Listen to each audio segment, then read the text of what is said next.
Hello hello friends, आज हमारे साथ हैं यश त्रिपाठी जी और ये रहने वाले हैं उत्तर प्रदेश के फतेहपुर से। और इनके बारे में ख़ास बात ये है कि आप इनसे काफ़ी ज़्यादा मोटिवेशन ले सकते हैं। इसकी वजह ये है कि इन्होंने सबसे पहले 2019 सीजीएल क्वालिफाई किया। उसमें कितनी रैंक थी? 2923 थी और इनका सिलेक्शन भोपाल जोन में ईडब्ल्यूएस कैटेगरी से तो चलो कोई मतलब नहीं है, लेकिन फिर भी इनका सिलेक्शन भोपाल जोन में हुआ और आज इंस्पेक्टर हैं, हम लोगों के साथ ट्रेनिंग कर रहे हैं। हम लोग नासिन में इस समय ट्रेनिंग कर रहे हैं। और सबसे अच्छी बात यह है कि दूसरी सबसे खुशखबरी कि जो ये पोस्ट आते थे, इसके लिए इन्होंने फिर से अटेम्प्ट किया था पेपर। भाई का जुनून था काफ़ी ज़्यादा, तो उस पोस्ट के लिए, तो उसके लिए इन्होंने दूसरा पेपर दिया था। तो इस बार सीजीएल 2020 में कितनी रैंक आई है? 551। तो आप ये सोचिए कि एक पर्सन दो बार सीजीएल पास करता जा रहा है और अच्छी रैंक लाता जा रहा है। और इस बार भी इनको 4600 ग्रेड पे की पोस्ट, इनकी जो पसंद की पोस्ट थी वो मिल गई है, या फिर पोस्ट प्रेफरेंस भर दिए हैं, जो भी है वो मिल गई है। तो आज हम इनसे बात करने वाले हैं कि इनकी क्या स्ट्रेटजी रही और इन्होंने किस तरीके से अपना पेपर दिया, कैसे पास किया, और इसके बारे में कुछ बताएंगे भाई साहब। पेपर पहले 2019 के जब मैं टायर 1 में दिया था, तो टायर 1 में मेरा स्कोर काफ़ी ख़राब था। तो बीच में जब कोरोना पड़ा था तभी मैंने पढ़ा था अच्छे से, पूरा समय यूटिलाइज़ किया था मैंने कोरोना के टाइम का, लॉकडाउन के टाइम का। तो उसी में मेरा मानना है कि उसी टाइम में जो मैंने मेहनत की है उसी से मुझे फ़ायदा हुआ था।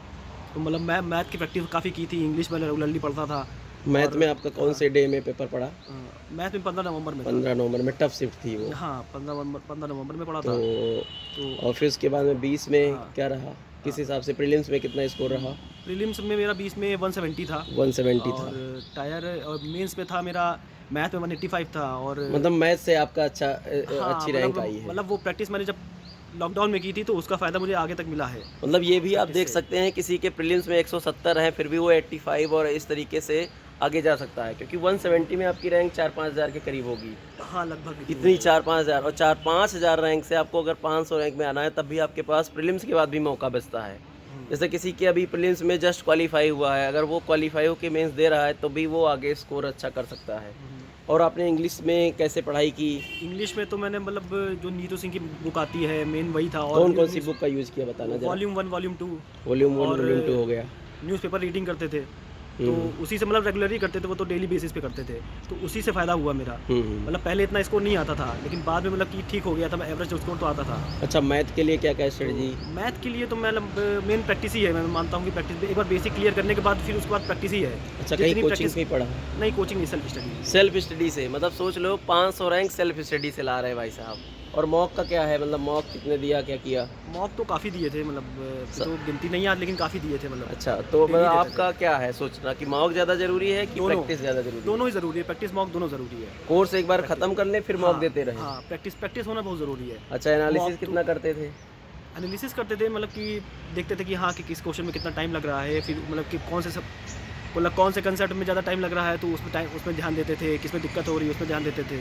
अच्छा, मैथ और इंग्लिश की बात हो गई, अब आप जीएस और रीजनिंग के बारे में भी कुछ बता दीजिए, क्योंकि अभी बहुत सारे लोगों का सीजीएल 22 में भी मेंस में आ गया है रीजनिंग और जीएस, और सीजीएल 23 वाले का प्रीलिम्स में भी जीएस है और रीजनिंग है, तो उसके बारे में कुछ आपकी वो गाइडेंस देना चाहूँगा। तो मैंने कि मैं मॉक देता था, तो जिस कंसेप्ट में दिक्कत होती थी वो यूट्यूब से देख लेता था, तो कंसेप्ट मैं उसी से क्लियर कर लेता था। तो रीजनिंग के लिए बुक कुछ खरीदी?